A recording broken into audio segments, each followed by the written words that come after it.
नमस्कार, स्वागत है आप सभी को हमारी चैनल पर।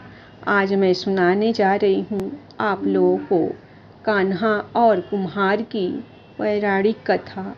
एक बार की बात है कि यशोदा मैया प्रभु श्री कृष्ण के उलाहनों से तंग आ गई और छड़ी लेकर श्री कृष्ण की ओर दौड़ी। जब प्रभु ने अपनी मैया को क्रोध में देखा तो वो अपना बचाव करने के लिए भागने लगे। भागते भागते श्री कृष्ण एक कुम्हार के पास पहुँचे। कुम्हार तो अपने मिट्टी के घड़े बनाने में व्यस्त था, लेकिन जैसे ही कुम्हार ने श्री कृष्ण को देखा तो वह बहुत प्रसन्न हुआ। कुम्हार जानता था कि श्री कृष्ण साक्षात परमेश्वर है। तो प्रभु ने कुम्हार से कहा कि कुम्हार जी, आज मेरी मैया मुझ पर बहुत क्रोधित है। मैया छड़ी लेकर मेरे पीछे आ रही है। भैया मुझे कहीं छुपा लो। तब कुम्हार ने श्री कृष्ण को एक बड़े से मटके के नीचे छिपा दिया।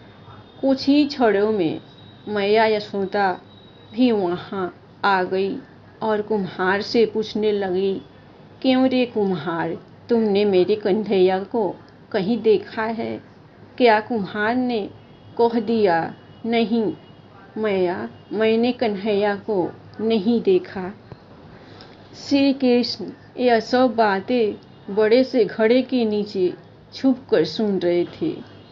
मैया तो वहाँ से चली गई और प्रभु श्री कृष्ण कुम्हार से कहते हैं, कुम्हार जी, यदि मैया चली गई हो तो मुझे इस घड़े से बाहर निकालो। कुम्हार बोला, ऐसे नहीं प्रभु जी, पहले मुझे 84 लाख योनियों के बंधन से मुक्त करने का वचन दो। भगवान मुस्कुराए और कहा, ठीक है, मैं तुम्हें 84 लाख योनियों से मुक्त करने का वचन देता हूँ। अब तो मुझे बाहर निकाल दो। कुम्हार कहने लगा, मुझे अकेले नहीं प्रभु जी, मेरे परिवार के सभी लोगों को भी 84 लाख योनियों के बंधन से मुक्त करने का वचन दोगे तो मैं आपको इस घड़े से बाहर निकालूंगा। प्रभु जी कहते हैं, चलो ठीक है, उनको भी 84 लाख योनियों के बंधन से मुक्त होने का वचन देता हूँ। अब तो मुझे घड़े से बाहर निकाल दो। अब कुम्हार कहता है, बस प्रभु जी, एक विनती और है, उसे भी पूरा करने का वचन दे दो तो मैं आपको घड़े से बाहर निकाल दूंगा। भगवान बोले, वो भी बता दे, क्या कहना चाहते हो? कुम्हार कहने लगा, प्रभु जी, जिस घड़े के नीचे आप छुपे हो उसकी मिट्टी मेरे बैलों के ऊपर लाद के लाई गई है। मेरे इन बैलों को भी 84 के बंधन से मुक्त करने का वचन दो। भगवान ने कुम्हार के प्रेम पर प्रसन्न होकर उन बैलों को भी 84 के बंधन से मुक्त होने का वचन दिया। प्रभु बोले, अब तो तुम्हारी सब इच्छा पूरी हो गई। अब तो मुझे घड़े से बाहर निकाल दो। अब कुम्हार कहता है, अभी नहीं भगवान, बस एक अंतिम इच्छा और है, उसे भी पूरा कर दीजिए। और वह यह है, जो भी प्राणी हम दोनों के बीच के इस संवाद को सुनेगा उसे भी आप 84 लाख योनियों के बंधन से मुक्त करोगे। बस यह वचन दे दो तो मैं आपको इस घड़े से बाहर निकाल दूंगा।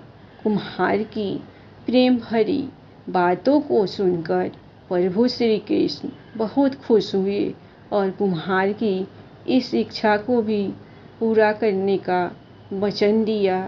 फिर कुम्हार ने बाल श्री कृष्ण को घड़े से बाहर निकाल दिया। उनके चरणों में साष्टांग प्रणाम किया। प्रभु जी के चरण धोए और चरणामृत लिया। अपनी पूरी झोपड़ी में चरणामृत का छिड़काव किया और प्रभु जी के गले लगाकर इतना रोए कि प्रभु में ही विलीन हो गए। ज़रा सोचे, जो बाल श्री कृष्ण 7 कोस लंबे चौड़े गोवर्धन पर्वत को अपनी इकन्नी उंगली पर उठा सकते हैं तो क्या वो एक घड़ा नहीं उठा सकते थे? लेकिन बिना प्रेम रिझे नहीं। नटवर नंद किशोर कोई कितने भी यज्ञ करे, अनुष्ठान करे, कितना भी दान करे, चाहे कितनी भी भक्ति करे, लेकिन जब तक मन में प्राणी मात्र के लिए प्रेम नहीं होगा, प्रभु श्री कृष्ण मिल नहीं सकते। धन्यवाद। हरे राम हरे कृष्ण हरे हरे। बोलिए श्री कृष्ण भगवान की जय। माता यशोदा की जय। बस आप लोगों को कहानी अच्छी लगे तो आप लोग कृष्ण भगवान के लिए एक लाइक और सब्सक्राइब कीजिए। मैं आप लोग से इतना ही कहूँगी और खुश रहिए।